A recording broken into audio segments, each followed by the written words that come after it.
family got divorced.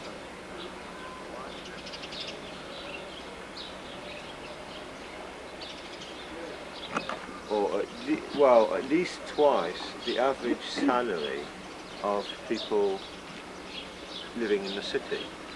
So when we say that, you know, kibbutz people have no money, then, well, we should regard the judgment of that particular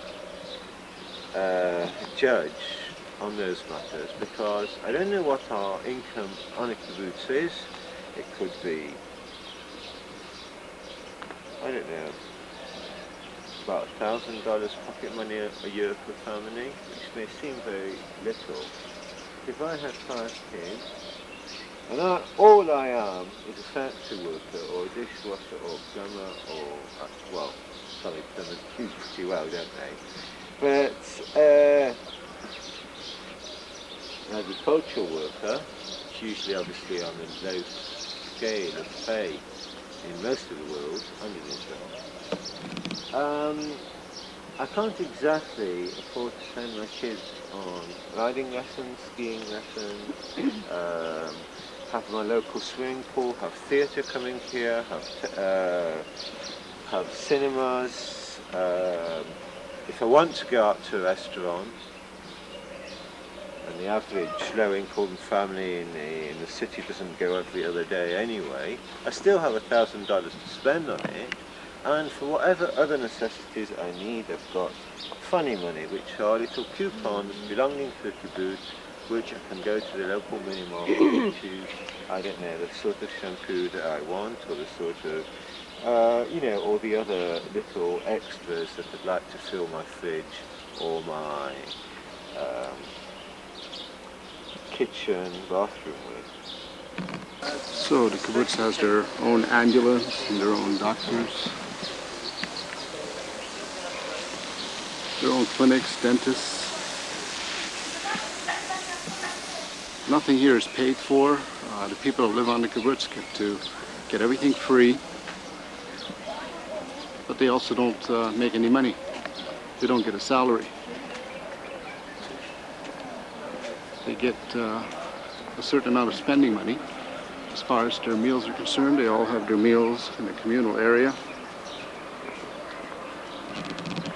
established mainly as a pioneer type of thing, and also for defense against attacks. This is the children's area.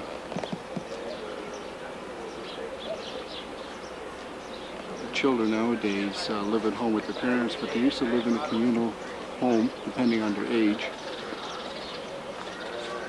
First of all, people joining kibbutz will probably not be over the age of 2. Overs of a Syrian plane that was attacking this kibbutz and was shot down, and it's been left here to remind the people that they were in a dangerous area. Now, there's been peace for about 20 years, but you never know.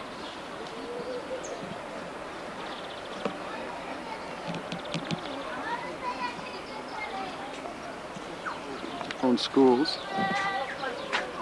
and they have a high school which is located at another kibbutz. So some of the kibbutzes kind of get together to run schools. All education is free. Children who are able will be sent to university. Everything paid for by the kibbutz.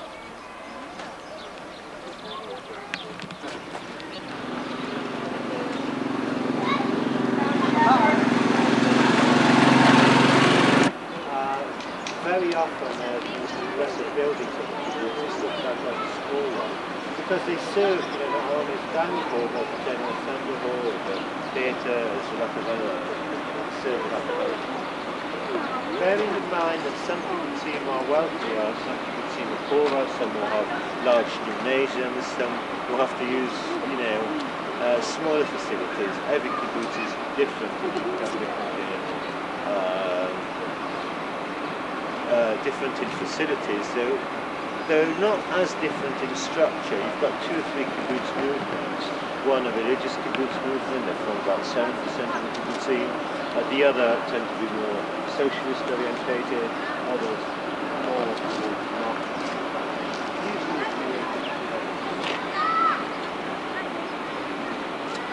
Yeah, kibbutz work area. They had carpenter shops and all kinds of things. Depends on the kibbutz, depending on what they have. They have some industries, and of course a lot of farming also.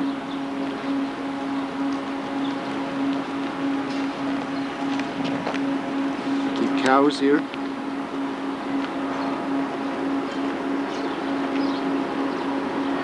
One of the earlier kibbutzes. It's been around since 1917 or so.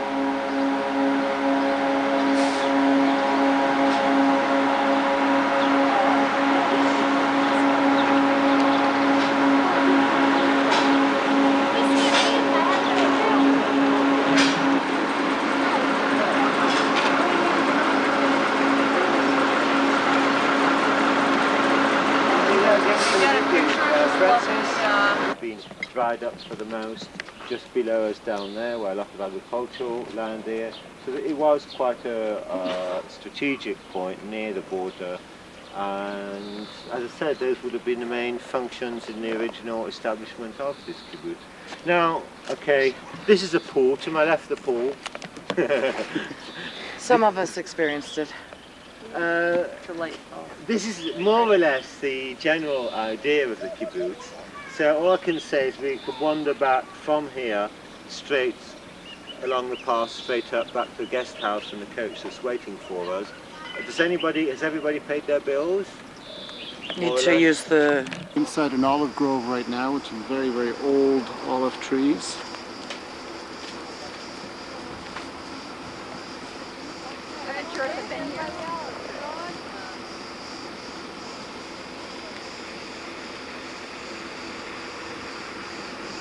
Actually, olive trees don't even start producing until they're very old. So some of these trees may have been here even in the time of Christ.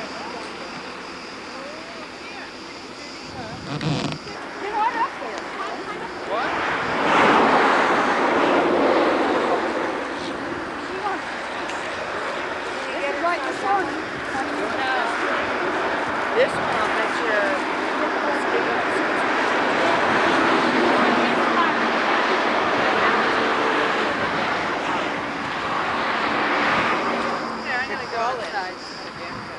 Right now we're in Upper Galilee. Oh, I'll just take it. I got you right there. It doesn't matter. I'm sorry.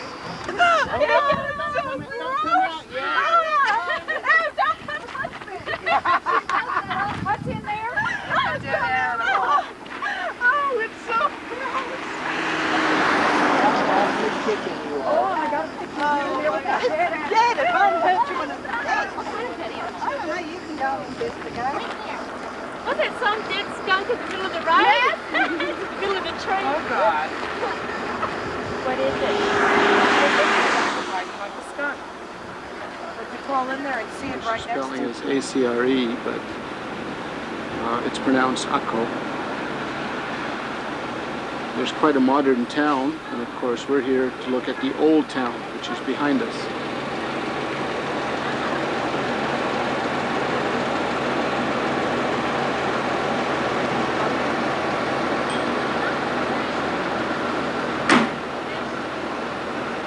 Turks settled here for a while, so of course we have a Turkish mosque.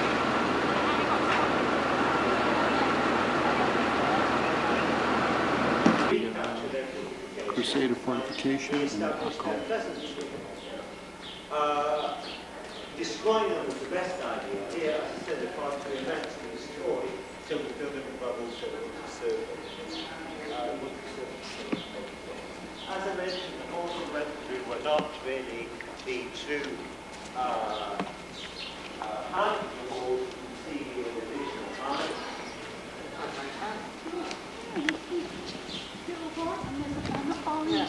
Apparently this fortification was much too big to destroy, so it was filled with rubble, and it's now in the process of being dug out again. So the Crusaders came here to take over the Holy Land.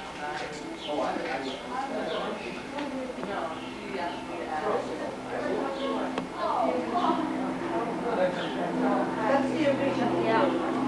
Not tall.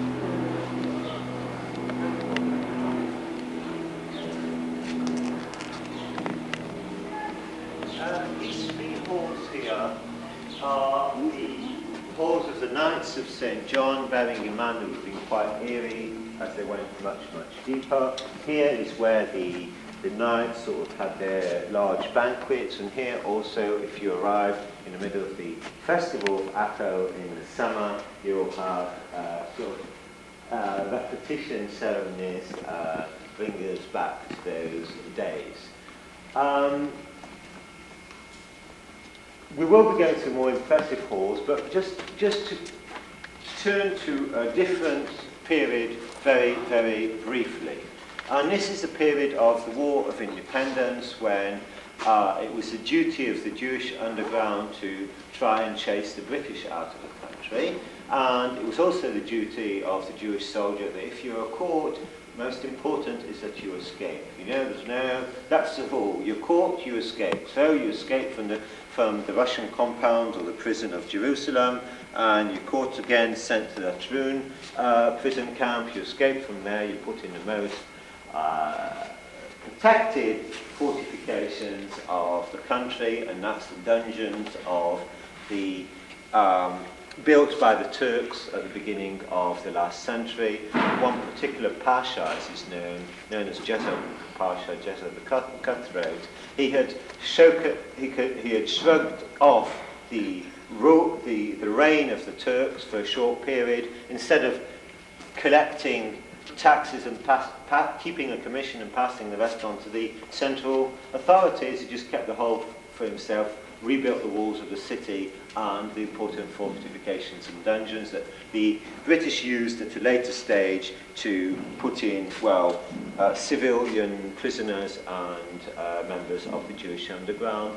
As soon as they get in there, they plan two ways of escape. One of the men found his way into the prison library and found plans of the old Crusader fortifications, takes them out, and they decide tunneling, according to the principles of the Great Escape in Europe from prison camps, same thing, you become gardeners and put the rubble out there. But anyway, they broke in through those walls. As you can see, the different stones. They arrived to these chambers, found that, you've not much where to go. You just have to break through more and more and more walls, bearing in mind that rubble was reached quite high, so they just stopped it up. In the end, there was an escape that took place in which they released about 350 Arab prisoners to create a bit of havoc, and about 40 Jewish prisoners did escape. If you come across these stories from Acco, this is why I'm pointing it out to you. Of the periods of the Crusaders, I think, take a couple of minutes to wander around the halls, and we'll continue to visit the underground fortifications from that period.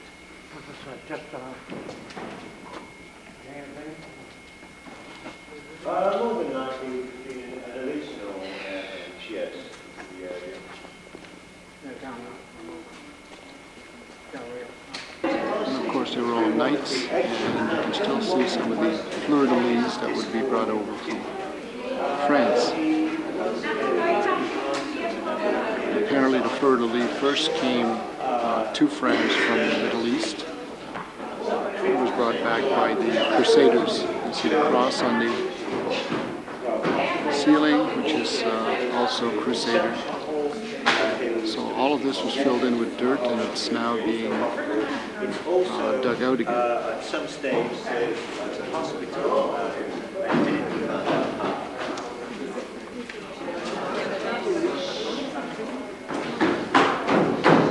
tunnels.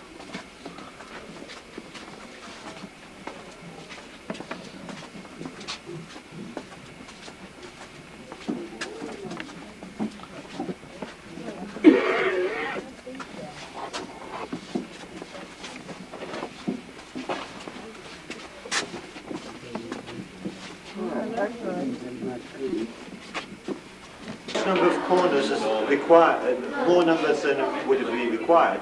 That's because as we fight our way backwards, we have got our right hand available to protect ourselves with a sword, whereas someone fighting his way in is going to find a difficult time trying to, use his right arm round the corner like that. So it would have made life a bit easier for us as we retreated to enclose ourselves into the protective walls of the place.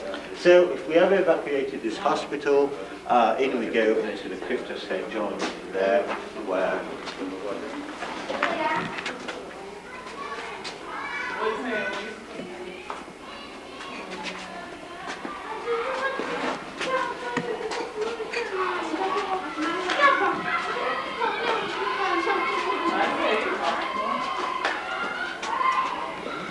and from here we'll be going into the restored Crusader market, which at the moment are just one or two arts and crafts shops, but the development centre in Akko, municipality in Akko hopes eventually to develop the city into an international yachting port in the Eastern Mediterranean. So as we continue our tour, we will remain through the class market, the artisans market,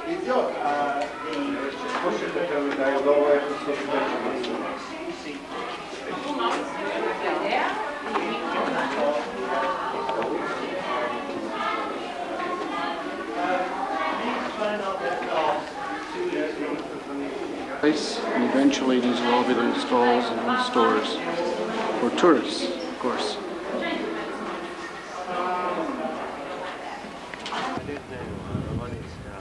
Well, that's what we found out on the shops. That's why they don't go in.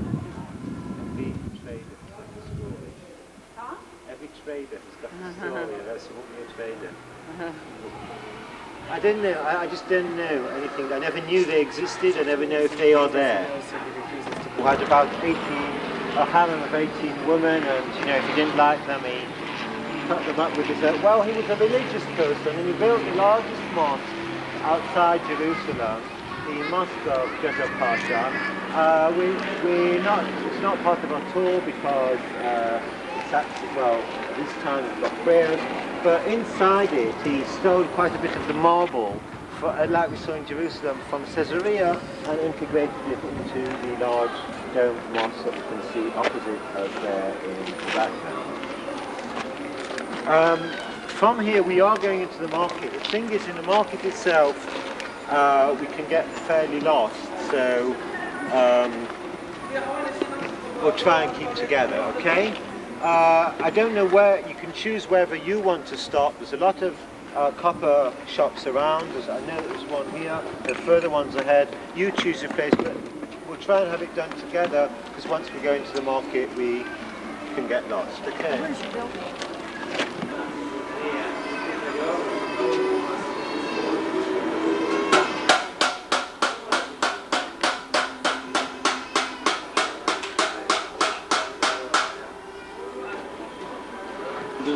This color, you see, two different metal.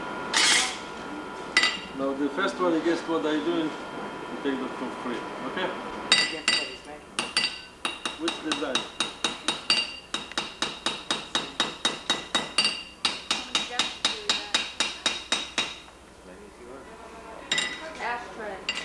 No, the design. Guess the design. Fleur de lis.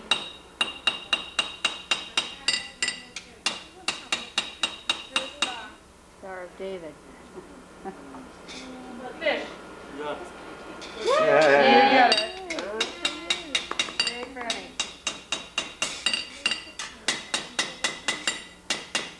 That's great. Now it looks like a fish. Now that you know what it is. This fish, call it Abu Nafha. You know him. Abu Nafha means the big nose.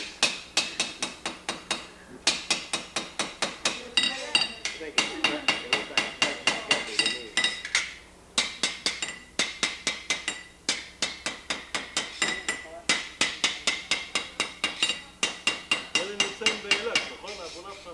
In the same באילת.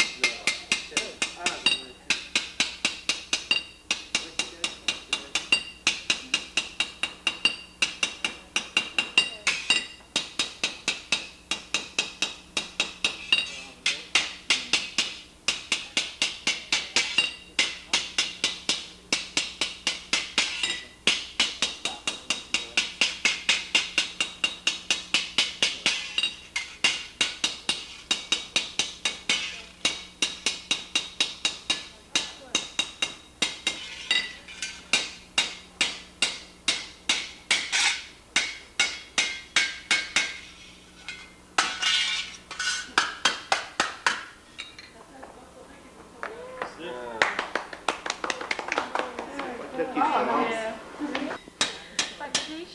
Can you write on top of it the big note? Alright, put it on.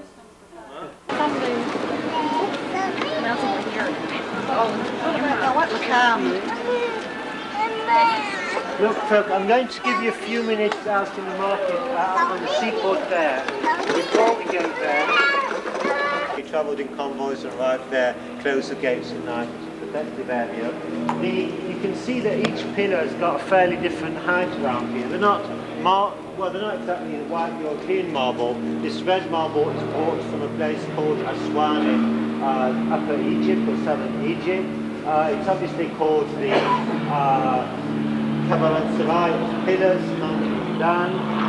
Built, as I said, there's two stages. At the beginning of the century, the top down, where this particular section was built at the beginning of the last century. You can imagine, caravans coming in at night, blacksmiths in one corner, families camping in the other corner, a lot of markets, fruit and vegetables, and families probably camping outside there. We will be coming back through here before going to catch a boat on the seafront, but if you'd like to spend time to the right there on the seafront, the fishing port, say about 15 minutes or so, is that good for you?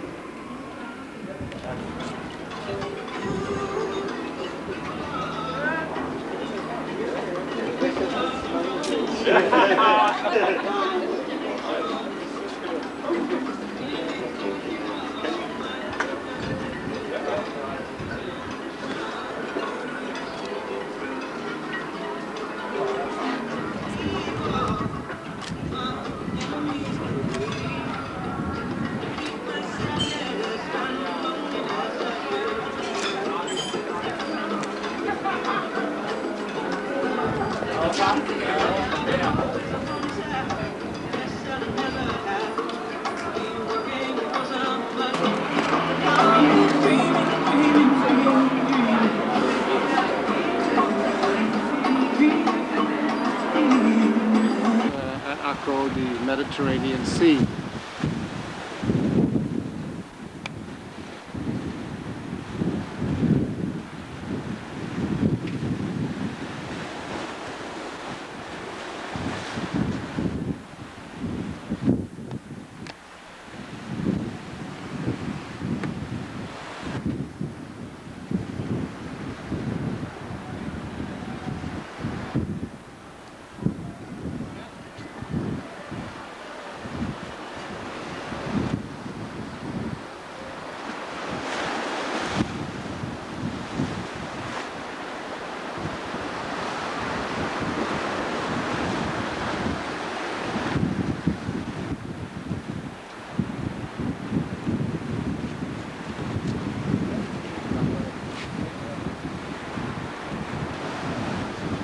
Again, we have fortifications.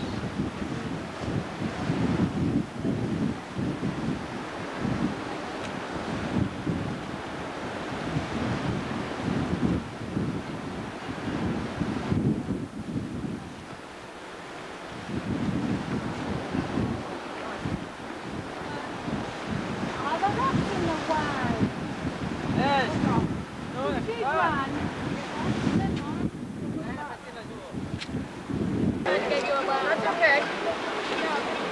Step in the background, that's good.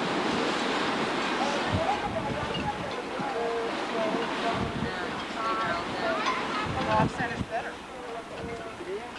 Asymmetrical or artistic.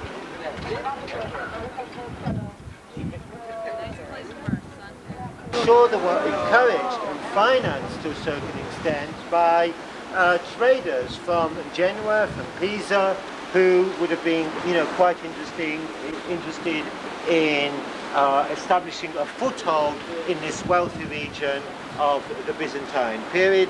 So, as the Crusaders arrived here, ports were established, warehouses were established, wharfs were established by different trading European communities in the Middle East here.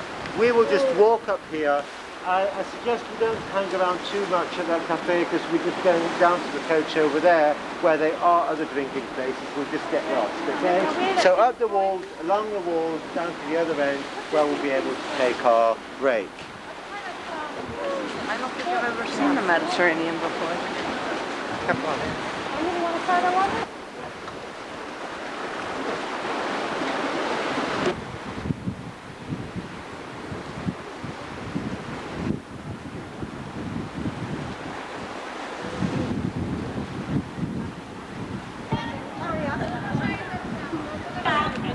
Well, unfortunately, visibility isn't too good to see the house from there across, but when we get there later on, after lunch, we'll be able to overlook, we'll have a better view of the bay of Akko from the other side.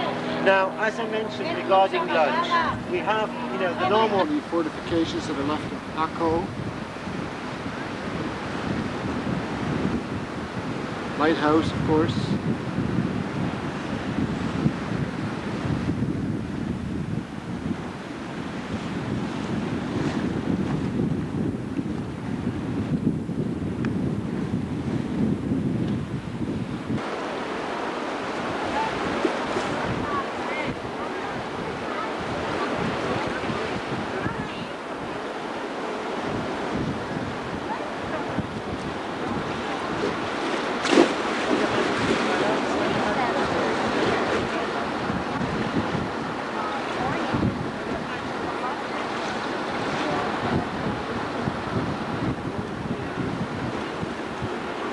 Where Abram, who was wandering around the Middle East, arrived at that area, looked over the land of milk and honey, and saw hard-working people here, the Canaanites, and established this as to be the land for his future generations. We can see the Akko, the town of Akko, opposite us, the industrial bay. Nearer us over here, obviously, that's the oil refineries, whilst in the far distance, that would be the steelworks of Israel, with the plain of Zebulun. If you remember rightly, when we saw the Chagall windows, Zebulun, the tribe of Zebulun was settled here, and they were fishermen and agriculturists.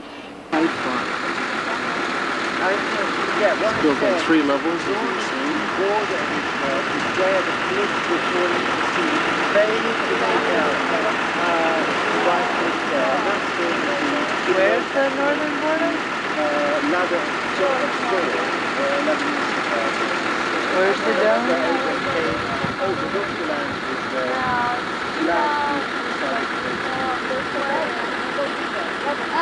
Yes. Wait, what are you? What? The center of the Baha'i religion.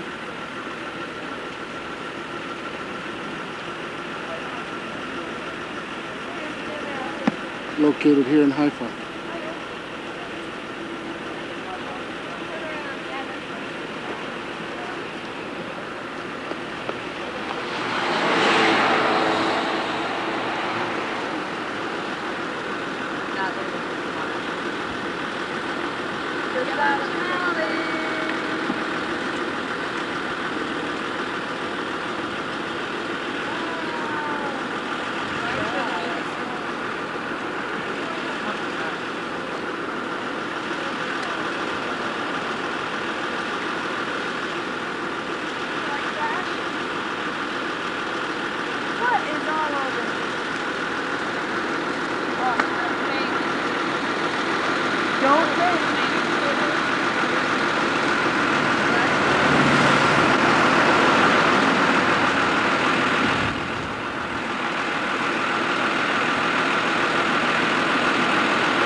Second level, and then we're of course standing on the top. How come you don't wear two-ear? Sorry? How come you don't wear two-ear? With what?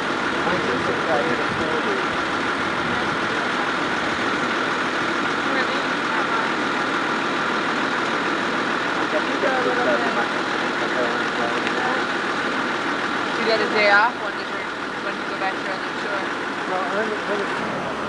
What? Ship, couldn't find a ship that was moving. Who would see it? I thought it was just one that was moving. That was the other one.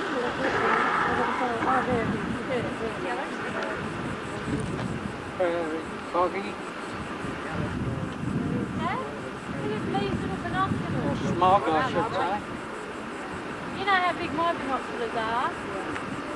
You've got little ones, same focal length, but not the same dimensions.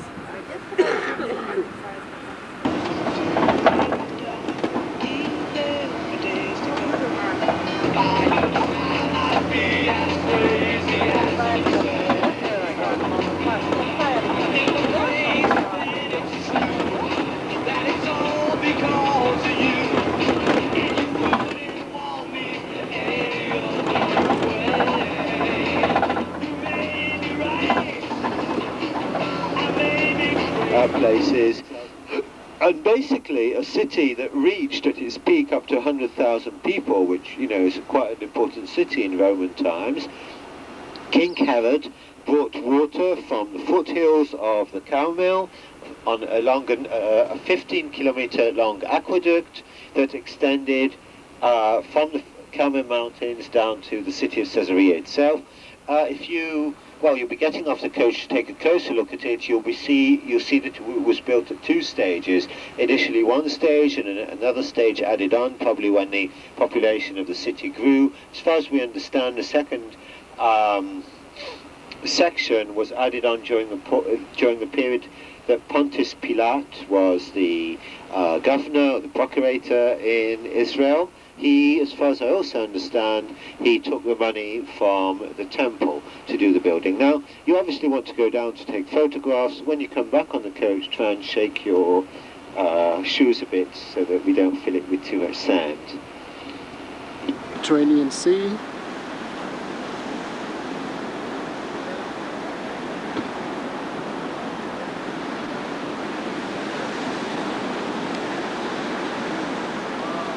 And the aqueduct at Caesarea.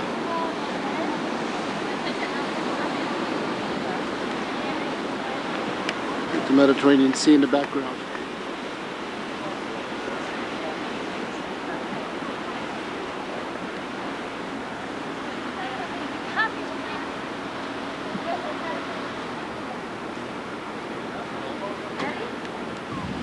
And from one of the arches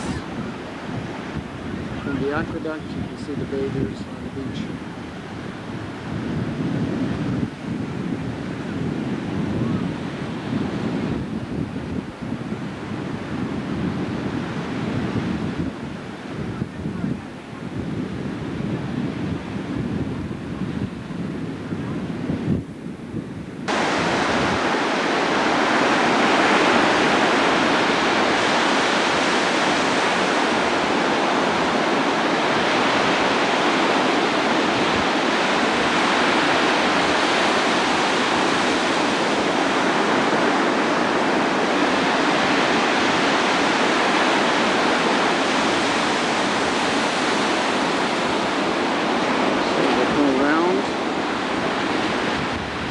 Beach and the aqueduct of Caesarea.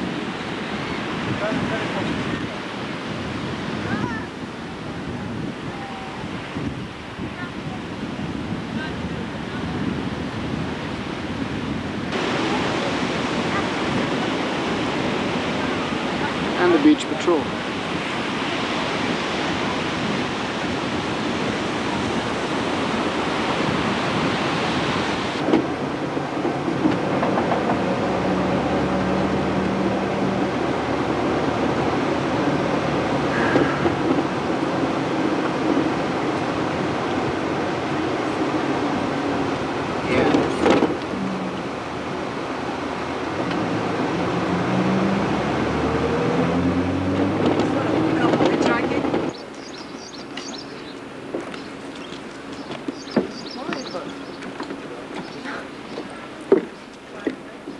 City of Caesarea. You can see here the moat.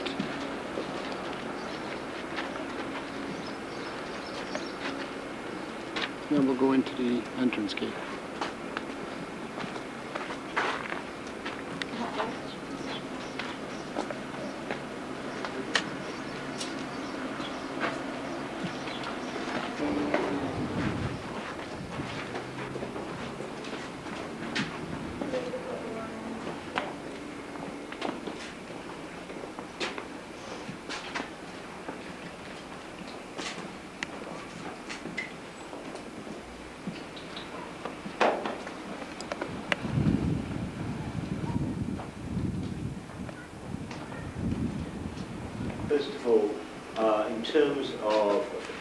fortified town. This is by no way as large as what the original town, both Roman and Byzantine town were. It is very much on a much smaller scale. It was mentioned it was during the Crusader period used by the Genoese fleet. If you remember rightly, already mentioned, one of the importance of the Crusader was as much the commercial outlets into the Eastern Mediterranean. This is the only wet moat that exists in Crusader fortifications.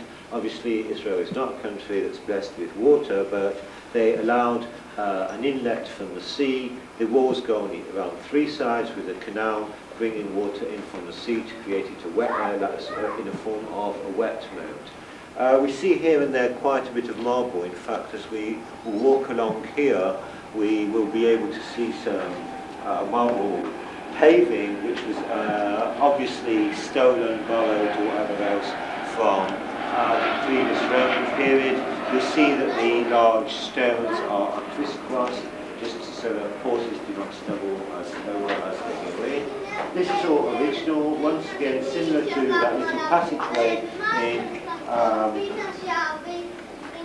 Acca that I talked about, where you do have these corners here again. If anybody was wanting to attack the city, they'd drive fast over the drawbridge, but then have to swing a fast left and a fast right, which wouldn't be suitable for conquering army. It would slow them down as they tried to enter and take over the city, which was finally destroyed by Berbers following, this was written, following the most important battle against the Crusaders, a battle on the horns of Hittim, which is in fact just above Tiberias. That was important. Well, that was where the main battle between Crusader forces and Saladin took place before the Crusaders were ousted from the country. In terms of architecture, once again, we're back to what I already pointed out in Acco, that cross that we see over there, and the Gothic arches, which, if you see any cement at the moment, in sort of 20th century jobs, the rest of it would have mainly been fitted stones. Now,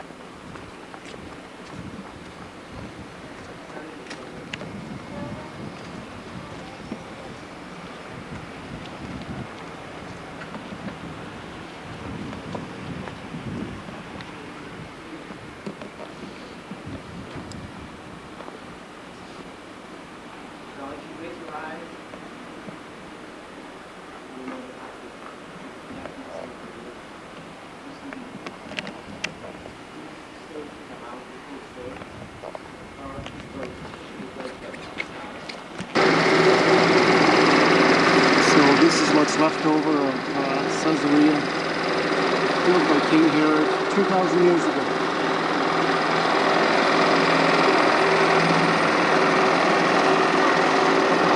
Built as a seaport.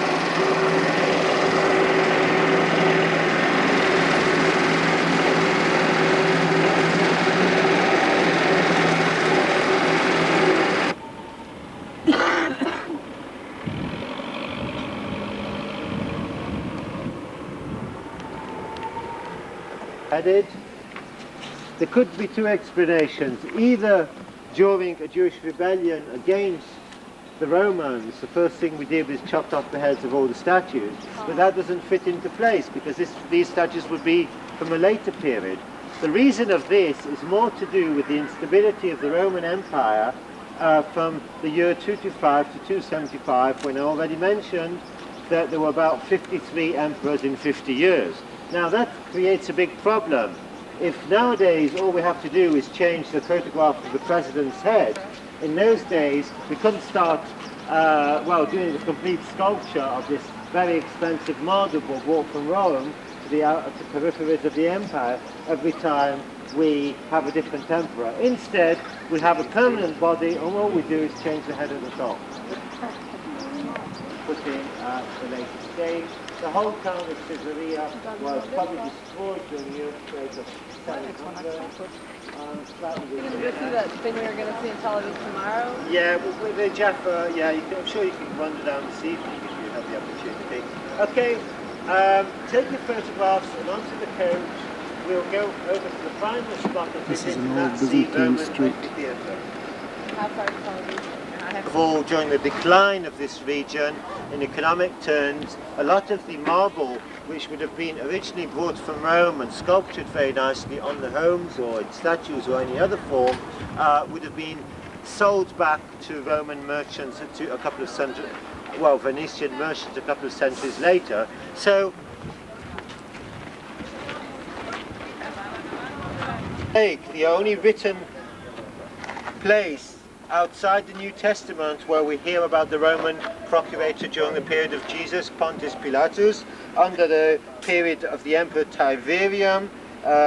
Pontius has disappeared somewhere, but Pilatus is written here in Roman words. The only indication of his that procurator ruled in the Holy Land during the period of Jesus. He more than likely, this was always the capital of Israel from the period that it was built by King Herod up until... I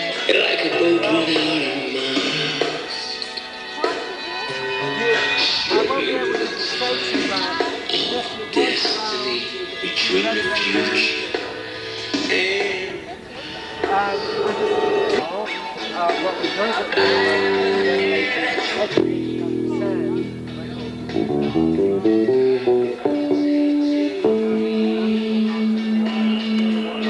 old King Herod probably sat over there where the mix is standing or sitting or whatnot. And this is about it. Caesarea, where it is around the marble used to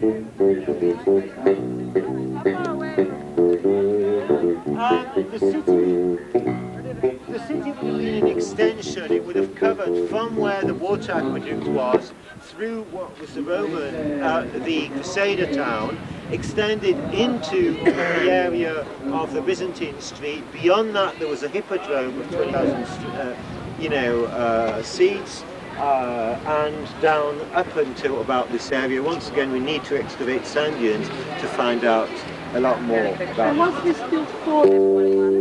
Well, the reason that it was built was for the port, to give the Romans a port. First and foremost, an important port where we could mend ships and have, our commerce, our trade, our warehouses and all that. This came as an afterthought because King Herod didn't do things halfway. He was giving it as a precedent to Augustus Caesar, so he built an amphitheatre, he built a hippodrome, he built a water, well, the water was because of the numbers of the people. But most important, you know why the reason it was built?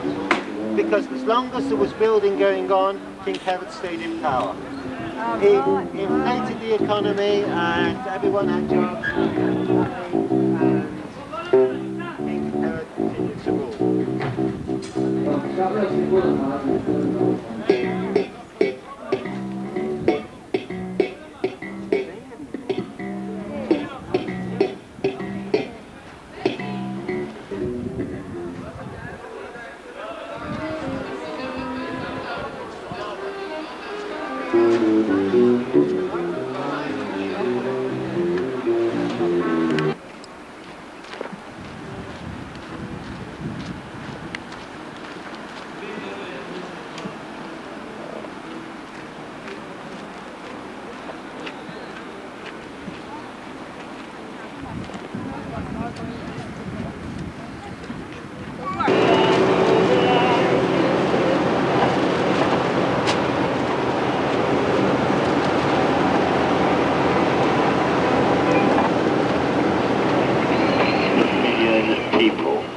Within the centre of Tel Aviv, over here, there tends to be quite a turnover of population, like probably many inner cities. An older population usually live all very, very young, whereby usually young families were living in these satellite towns outside the city and commuting into it.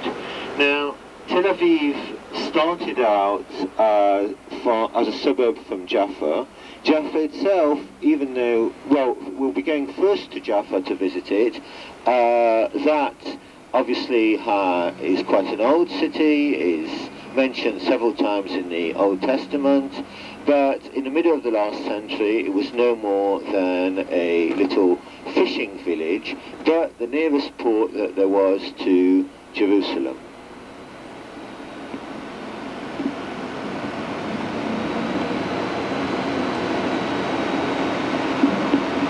Being the nearest port to Jerusalem, the main road, that it is from the port of Jaffa that both Jewish immigrants and Christian pilgrims started to disembark on their way up.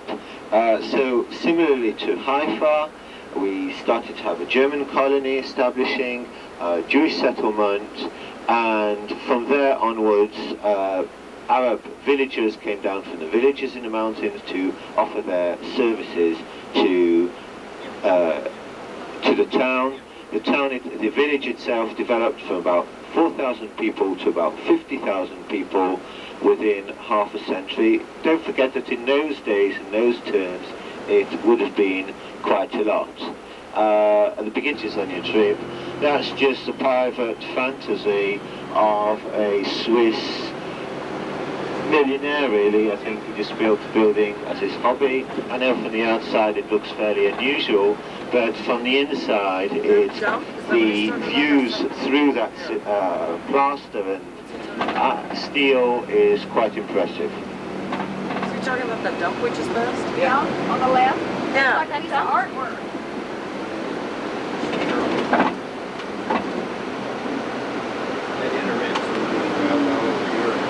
It's obviously a sort of yachting club. You may realise that no, Israel doesn't have many competitors in international sports fields. The only field in which Israel does well is in sailing and windsurfing on the international competition. So the Tel Aviv Marina here has already hosted 2 or 3 world title events.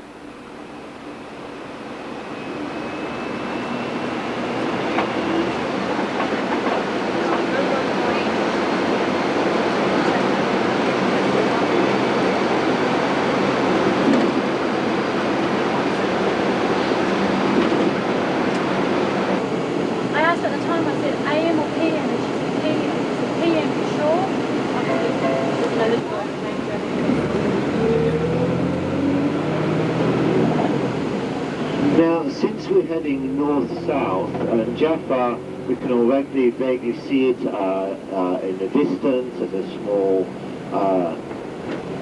outlet into the sea. Tel Aviv itself has always expanded northwards as it continues to do so. The inner city is nowadays, with obviously, well, both government and municipality help, is starting to be quite renovated. So if until very, very recently the area of the Tile Hotel was the area very much in demand, nowadays regions around here where with old buildings that are being renovated are more in demand because of the old Mediterranean style instead of the new building. On the left here there used to be an opera house.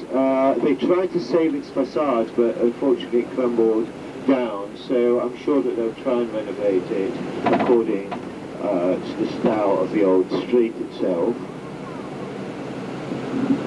And this area is very much the initial houses that were built in the 1920s, expanding out of Jaffa.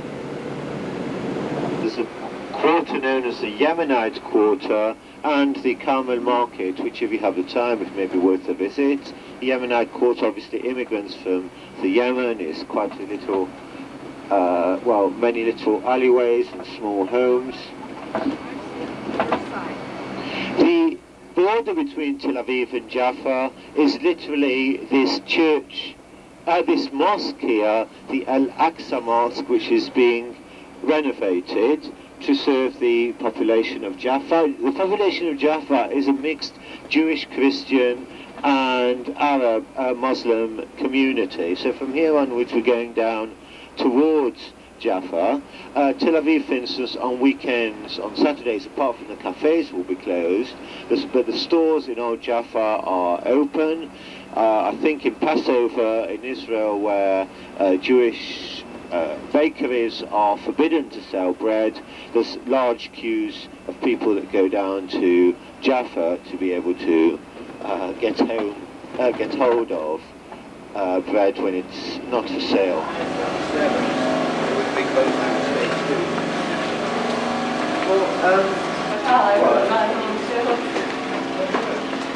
They start working very early in the morning, hammering. Really?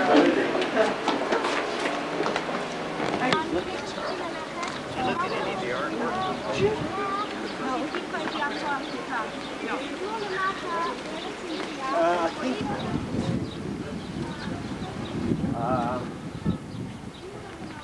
with regards to Jacob's dream, does that look like angels on a ladder? And for the top part, we can see that it mentions the fall of Jericho.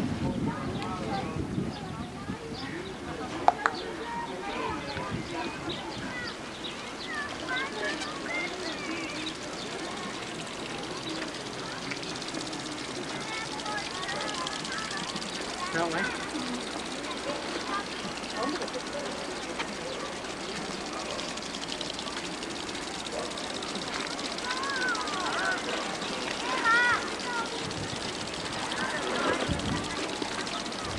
Oh. Shoot.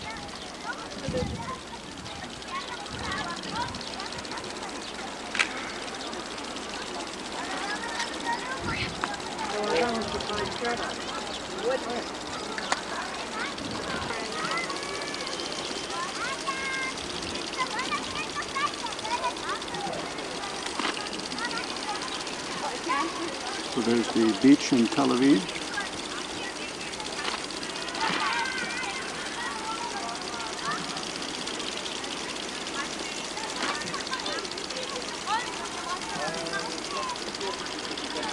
Lovely, isn't it? So they shared that thing. Yeah, they had a birthday cake and they did it. No,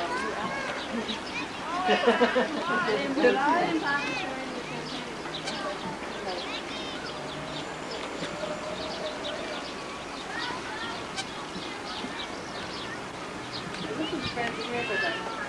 She took a picture of her drawing a picture of what's in front of her. In terms of excavations, this is obviously only very small scale. We're talking about Jewish tombs dating back to the 2nd century before Christian era. Well, you can find much more impressive ones in the Kidron Valley, if you remember, just below the Mount of Olives that when we took a very slow coach ride with the Garden of Gethsemane opposite, we could see them. But this is what has been found in Jaffa, because like any place, we've always got a tell, or sorry, not like any place, but most biblical places around the country have got what's known as a tell, which is an artificial hill that we came across in Jericho and in Akko and elsewhere. So this is the excavations of the tell. As I said, if we took off the whole lot of this, we'd probably find artifacts dating back to Canaanite period, quite old under any circumstances. The Jonah, who was swallowed by the whale when he went out to sea. There's also a Greek myth about a rock. Well, once again, we see it further down there. You have to choose the rock that you want. It's related to the myth of Andromeda. It's called the Andromeda Rock, where one of the Greek mythology, I think, this beautiful princess is attached to a chain in the middle of the sea on a rock, and down comes the beautiful prince on his white horse and swoops down and wishes her up in his arms, and they live happily ever after. Well,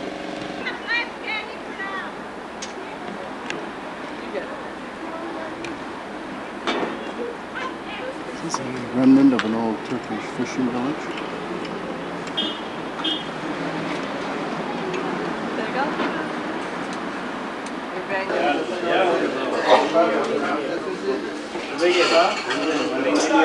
Hello, welcome, Mr. Fante. 5 shekels each, 5 shekels. 5 shekels each. 5 shekels, come look. 5 shekels. So this is the flea market in Old Jaffa, just by Tel Aviv. Mr. Tashik.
And girls at work would go mad about that sort of thing, real trendy but old.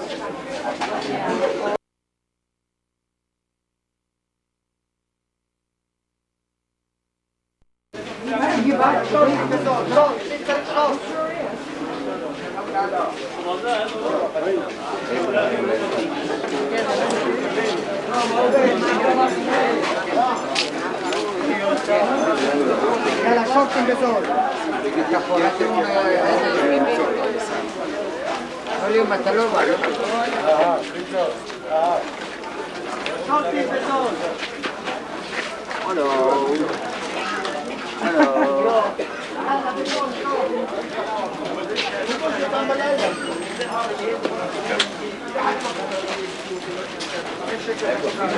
כן, בבקשה.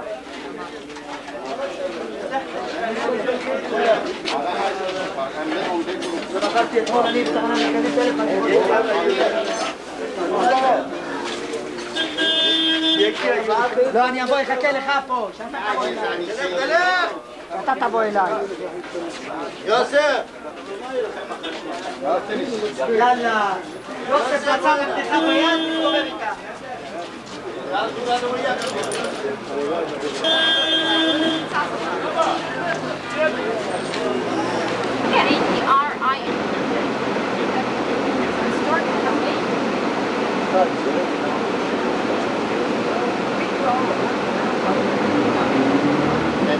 Lobby of the Hilton last night was about like a whale call as far as the crowd. He couldn't believe people were setting up in the lobby.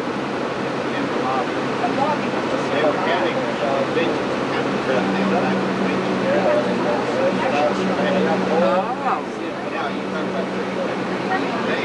So as I said, on Friday afternoons here, the whole square will be quite full. You'll have open-air concerts and all forms of street activities. The trendy section of Tel Aviv, of renovating Tel Aviv. We met just a wave. Women really well dressed and looked gorgeous. Of course, we both startled. And when we got on around the corner, the style showed right.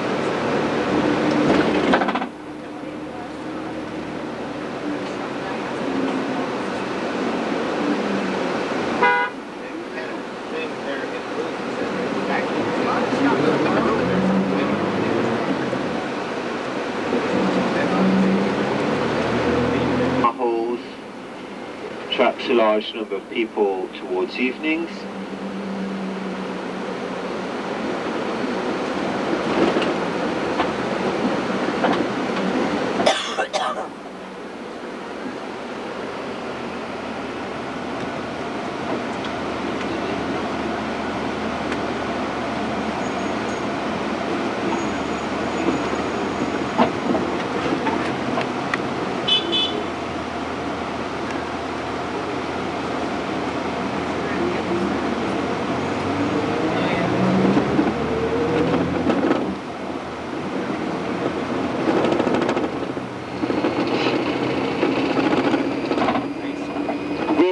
drive underneath Dizengoff Circle and along the Dizengoff Street, which is the main shopping and leisure street of the city, named after the first Lord Mayor of Tel Aviv.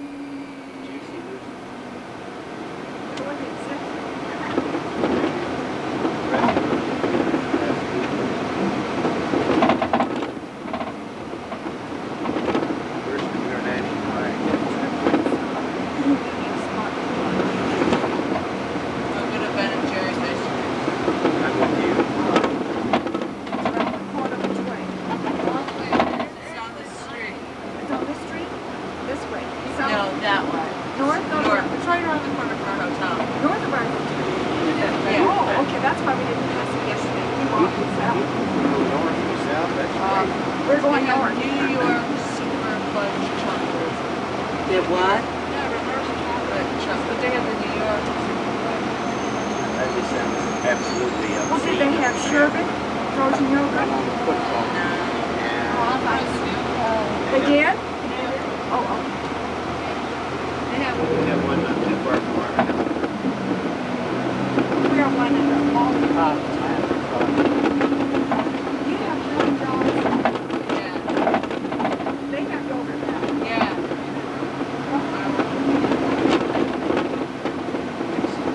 We use the trendy word, it's quite trendy nowadays.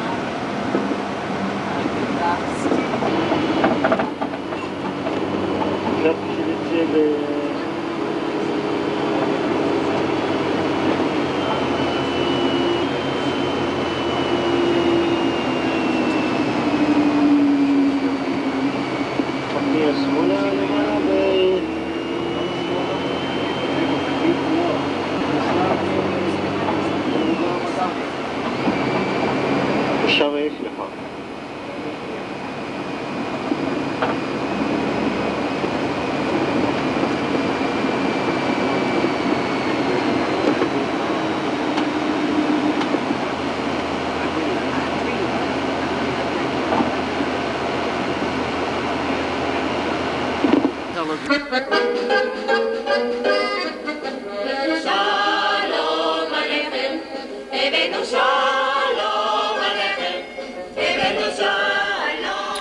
So on my last morning in Tel Aviv, I am just walking down the street called Hayarkon from the Tal Hotel along the beach back towards the marina.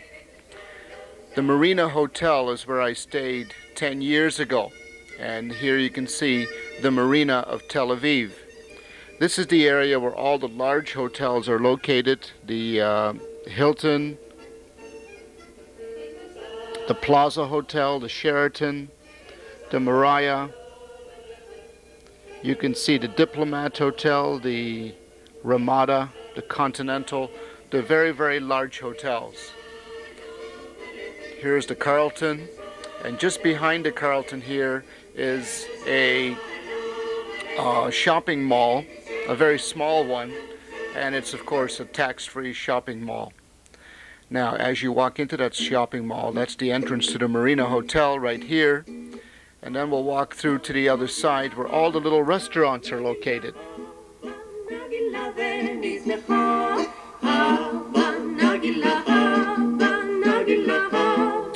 It's nice to come back after 10 years to see that the area where we stayed for 7 days last time has not changed a great deal. There's the Marriott Hotel in the background.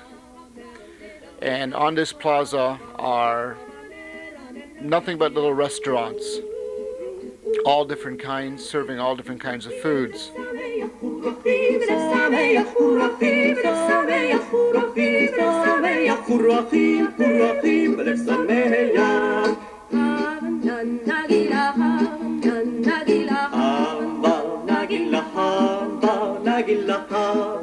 Now, as we walk through this plaza, we'll come to a set of stairs. This shows the area of the Marina Hotel, and one of those windows was where I stayed last time. So as we walk down the plaza, we'll see a set of steps that leads down to the Marriott Hotel area and, of course, the public beach.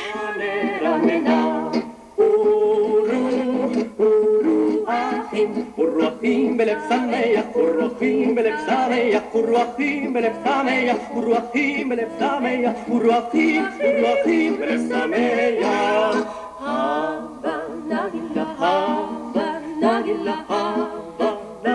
So there are many, many places to sit here, many places to eat as we walk towards the stairs that leads down to the beach of Tel Aviv.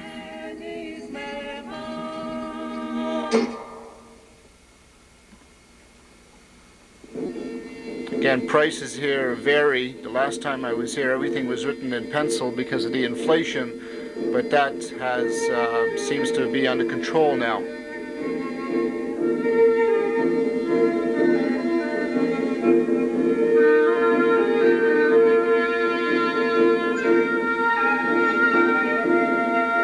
And here we approach the steps that take us down to the public beach of Tel Aviv.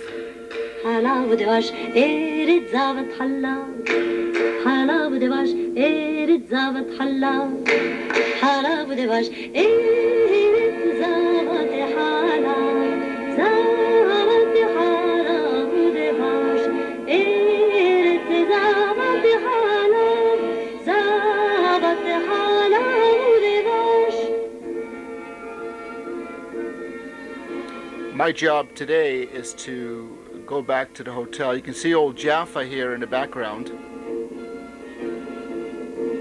To go back to the hotel and to catch the airport bus, which runs on Hayarkin Road, and that takes us to the airport, of course, for my trip to Cairo. So here we have the Mariah Hotel again, the Ramada Hotel, the Continental, all in a row. And again, an open-air restaurant.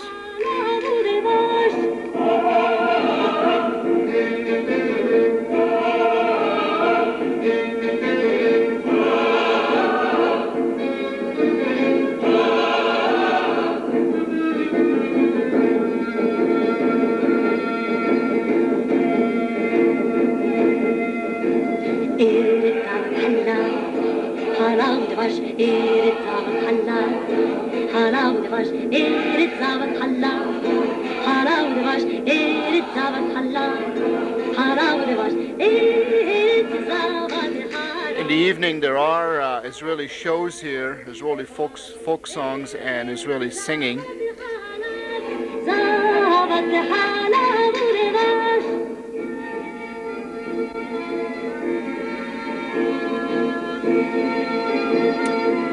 And now we head back towards the Tal Hotel, and this is Hayarkin Street. And then we'll catch the airport bus that will take us to the airport and our flight to Cairo. Again, the tax-free shopping center. On our way back to the hotel, we passed through a small park, which is of course better than walking down a busy street and lots of traffic noises. There's something that one sees on these areas a lot in Israel, and that is that the money has been donated by people in the United States. This is Spiegel Park, and you'll notice that the money for this park has been donated by Abraham and Adita Spiegel from Beverly Hills. You see this actually on ambulances, on buildings, on parks, on pieces of land, on monuments. A lot of these people, Jewish people living in the United States, give their money to Israel.